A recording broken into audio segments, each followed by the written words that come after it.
Ventilator number 9। ये कहानी हमें भेजी है मनीषा चौधरी, दिल्ली से। कान में हेडफोन लगाइए, खो जाइए कहानी में। ये कहानी नहीं, एहसास है डर का। कहानी शुरू होती है, मेरी पहली नाइट शिफ्ट थी, एक सरकारी अस्पताल का आईसीयू, जहां दर्द, सन्नाटा और मशीनों की आवाजें ही सबसे ज्यादा बोलती थीं। मैं नई नई नर्स बनी थी और मेरी ड्यूटी लगी थी आईसीयू वार्ड बी में।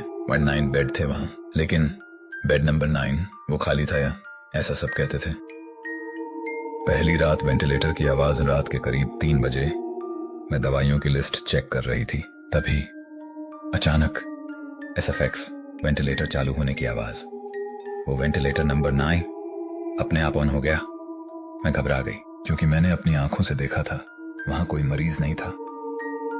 सीनियर से पूछताछ। सुबह मैंने ये बात सीनियर नर्स को बताई। वो कुछ सेकंड चुप रही, फिर बोली, वो मशीन अक्सर चालू हो जाती है, उसकी चिंता मत कर। लेकिन उसकी आंखों में कुछ छिपा था, जैसे वो कुछ जानती हो।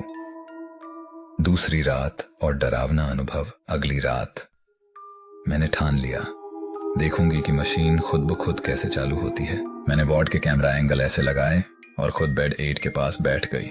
रात के 3:17 हुए थे। अचानक एसएफएक्स वेंटिलेटर की जोरदार बीपिंग, वेंटिलेटर फिर ऑन हो गया। लेकिन इस बार मशीन के सामने जो स्क्रीन थी, उसमें एक शरीर की सांसें रिकॉर्ड हो रही थी। इनहेल, एक्सहेल, पल्स, T8, लेकिन वहां कोई था ही नहीं। CCTV footage. मैं डरते हुए सीसीटीवी चेक करने लगी। वीडियो में कुछ भी साफ नहीं था, सिर्फ एक धुंधली सी परछाई जो बेड 9 के पास खड़ी थी, और जैसे जैसे मशीन बीप कर रही थी, वो परछाई हिल रही थी, सांस ले रही थी। पुराना रिकॉर्ड अब मुझसे रहा नहीं गया। मैंने आईसीयू का पुराना रिकॉर्ड खंगाला और फिर एक फाइल मिली। पेशेंट नंबर 093 विवेक शुक्ला, वेंटिलेटर 9, डेथ 14 जून। लेकिन नीचे एक लाइन हाथ से लिखी थी, body never claimed, death confirmed, discharge pending. Discharge pending मतलब वो मरीज आज भी वहीं है।